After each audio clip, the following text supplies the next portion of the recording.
Hi all, my name is Valdemar. Welcome to Better Your Chess. So today I want to take another look at the puzzle streak I did yesterday. That was puzzle streak number 1, puzzle streak on Lichess. So the thing with puzzle streak is that normally you're considered to have solved the puzzle correctly once you've entered the first 2 or sometimes 3 correct moves of the puzzle. But every now and then the streak is spiced with much more difficult puzzles than just 2 or 3 movers when the result becomes immediately clear. Yesterday that was also the case. There were around 4 puzzles that I would have liked to discuss a little bit more in depth. But then once you've entered the first 2 correct moves, Lichess puzzle streak moves on to the next puzzle and does not give you the opportunity to explain more in depth what is going on in the puzzle. Okay, I didn't get round to explaining those 4 yesterday, but I did take another look and took out 4 of those puzzles that I want to discuss a little bit more in depth today, so that we can all learn from it a little bit more. Okay, so the first one is this one. You may remember, if you saw the video from yesterday where I tried to beat my all-time high score of 74 and failed miserably, that I started with Queen H7 check, and then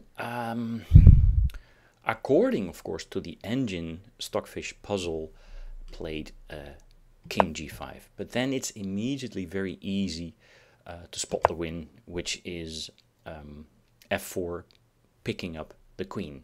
So for a human being this is quite easy. The reason, however, why puzzle streak backed up by the Stockfish engine suggests King G5 is that it probably just prolongs the suffering. But more important for me as a human being is, so what do you play after King G4? And I couldn't quite figure it out yesterday, because there's Queen takes G6 check. I was also looking at Queen H4 check here, and then I was also looking maybe at a Pawn H3 check. So how to go, right? That was not so simple. So I would have liked the puzzle to ask me, what do I do when I play King G4, which is for a human being clearly the more difficult move. Now, as it turns out, Queen takes G6 is the best to try, but even that one is not so easy to figure out. So there are 3 alternatives here, at least. So for one, let's just go with the top choice here. The top choice that my analytical assistant is suggesting. Now you have to see that this is very tricky. And here there are also several moves. Okay, Queen F4 doesn't make any sense, blundering the queen. But how about this? You know, this is the top choice. And then you have to go back. And then you also need to see that King G4, H3 check, King F3, Queen D3 check, Queen E3, Queen takes E3 check is made.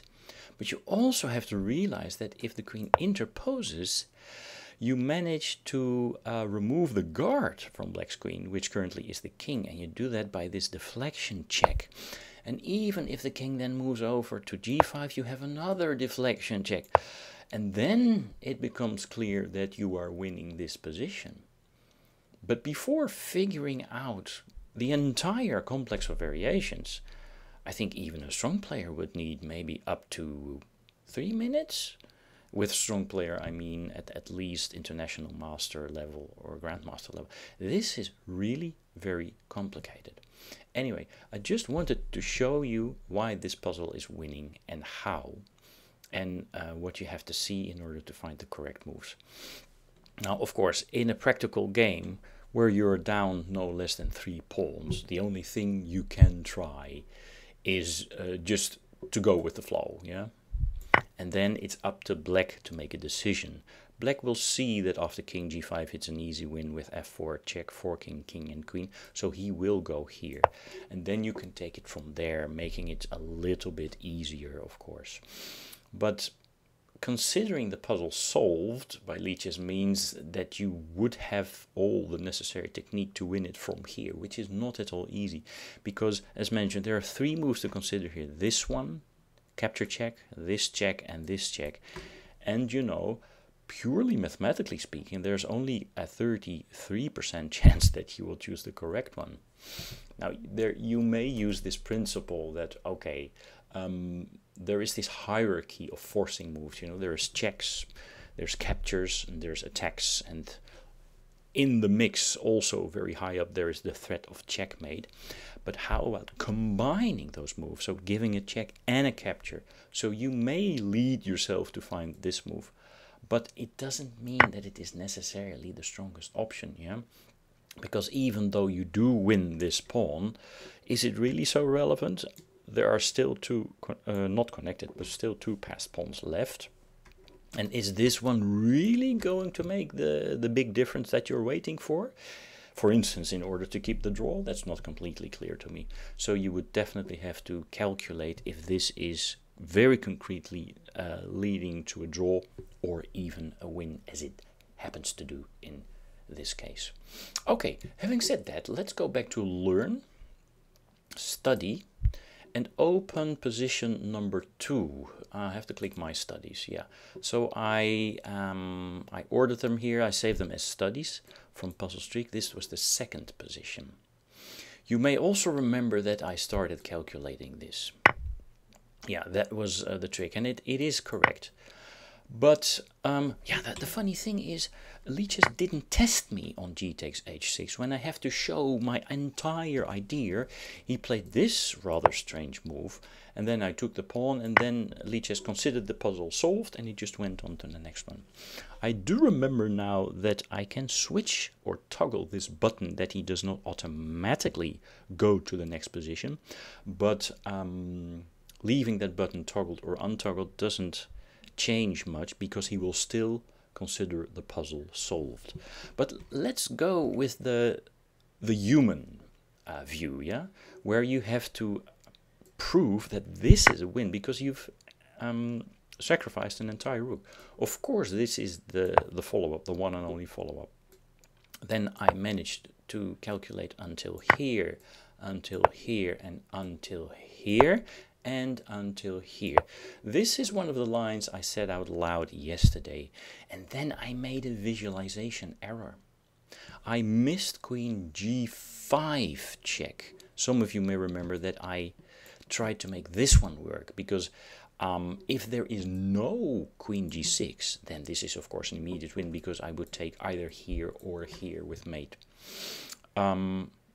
But maybe since in the beginning position, let's just go back for a moment, there is a pawn on h6 and there is still a pawn on h6, and you visualize and you somehow don't see that right now the g5 square has become available, then it's difficult. But of course here this check wins.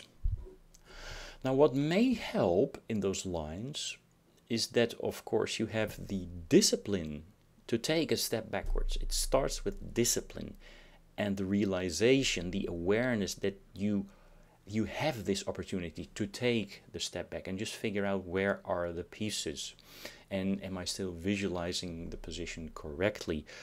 Then you can also just ask yourself the question, by means of brainstorm, what are my candidate moves? And then if you ask yourself the question, you give yourself the opportunity to find such moves as queen g5. But another very, very important indication for queen g5 is maybe here. Once black plays rook f7, this rook becomes unprotected. And again, as always, you ask yourself time and time again, 1,000 times during a chess game, also during the visualization, where are my targets? You can put the king into check in one go. Yeah, there are many, many different moves to put the king into one check. For instance, there's 1, there's 2, there's 3, there's 4, there's 5, there's 6 moves. Yeah, but maybe more importantly, you try to combine an attack on your targets, because if you attack one target, he'll just defend. You attack it again, but he'll defend. But if you give him 2 problems, then it's not so easy to solve 2 problems in one move, right? Sometimes, yes, there is a double defense against a double attack, but more often there is not. So to get rid of the pain, here is a new target, and here was already an existing target, and then you can find the double attack. Now it doesn't make sense to interpose queen g6, it doesn't make sense to interpose rook g7, so let's just see what happens here. This is just checkmate, of course. And, well, if the king moves away, you just take on d8 with check and you win subsequently. And there is not even time for black to give a check himself, right? I was also a little bit wary about the fact that my own king is airy. I was wary about my king being airy. That rhymes, that's very nice. But, you know, even then, you could just sidestep and there is not an immediate follow-up check. There would be some danger if black manages to play this move and threaten checkmate, but he simply doesn't have the time. He doesn't even have the time to give a check on b2, because white plays everything with checks, right? So that's the full story to this puzzle, I feel. And it would be nice, I'm repeating myself, if somehow the Lichess functionality would allow us to show full understanding of the puzzle. Okay, so let's go back to position number 3.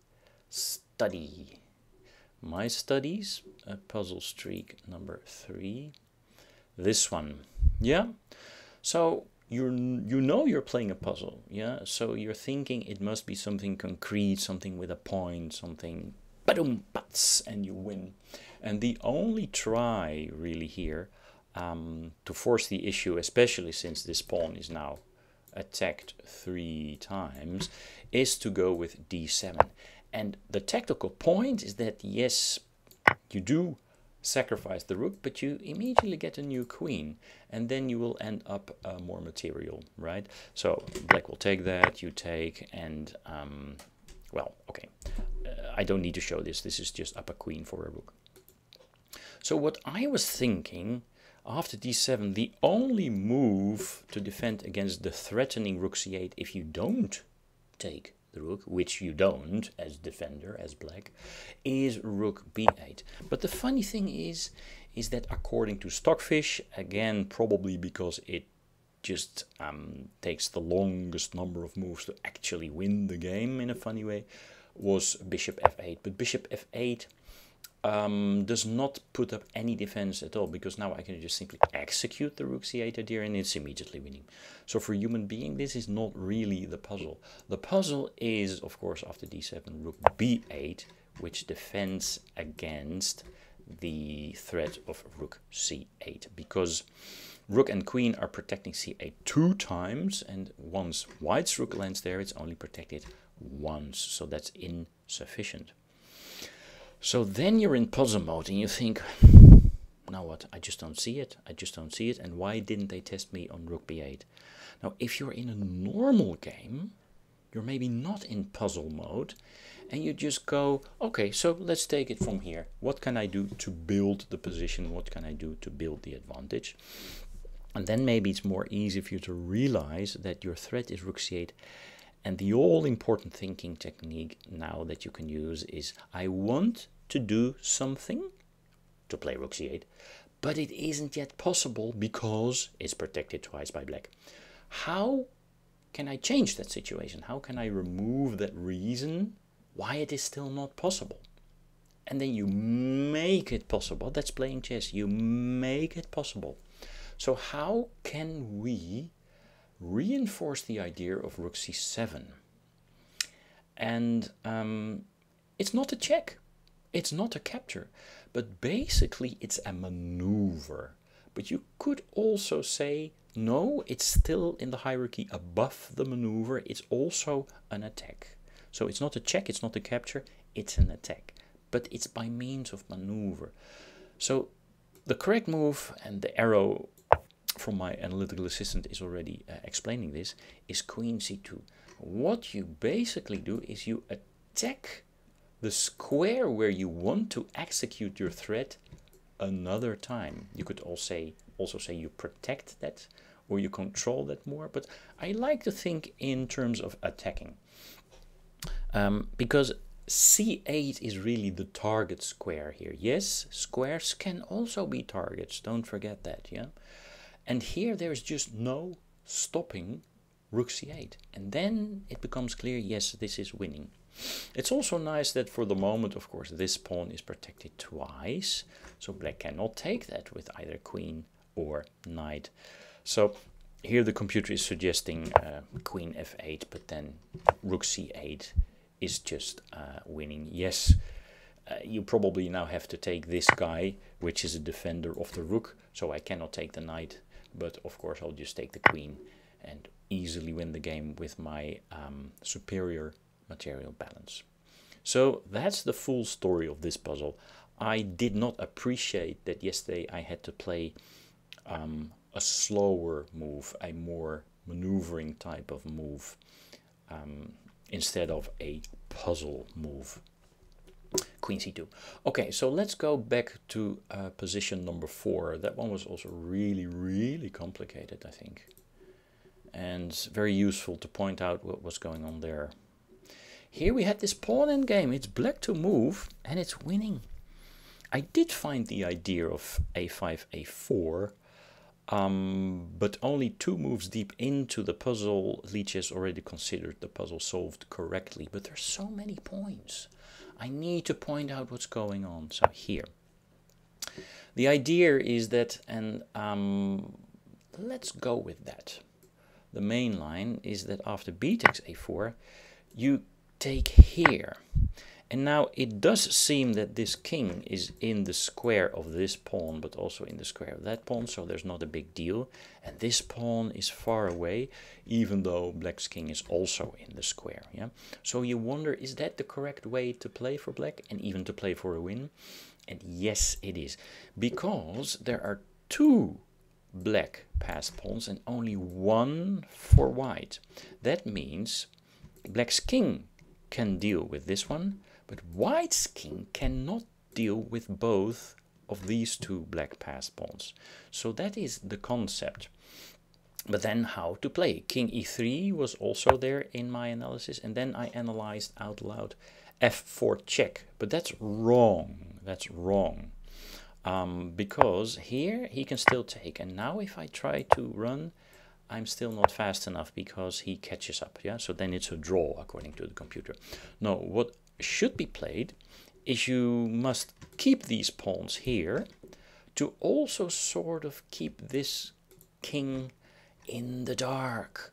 And first you just strengthen the position by walking the king up towards those doubled a pawns, eat them alive, and then you can, you know, just return to the front and just win with this one, for instance, or with this one if white's king in the meantime had tried to scoop up the c pawn.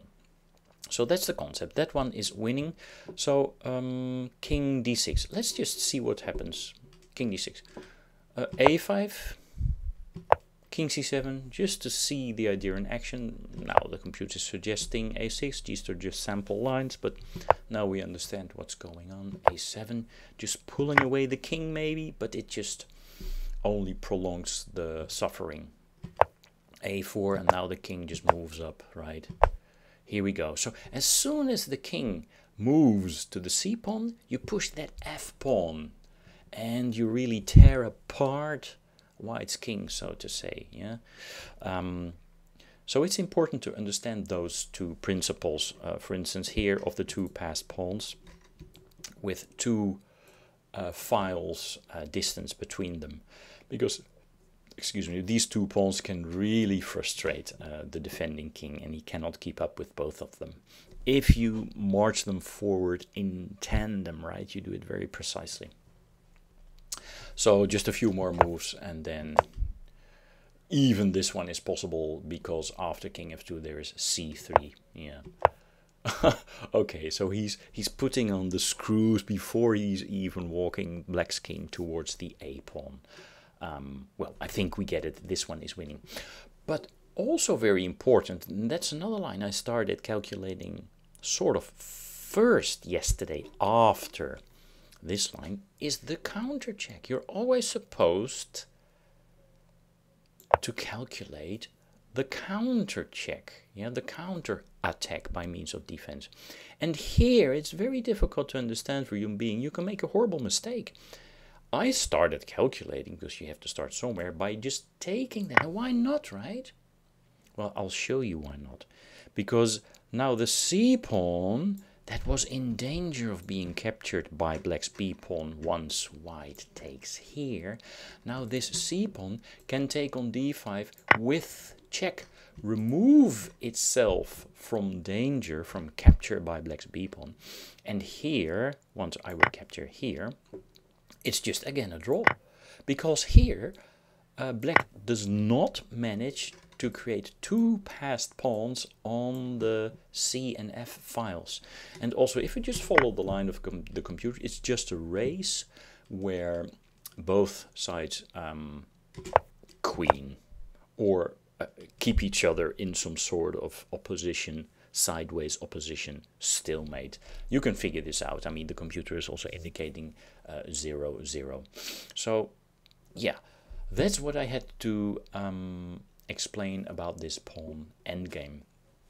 So I thought I'll just throw this video in there for you guys to learn something and maybe have a more satisfactory feeling about yesterday's attempt to break my high score.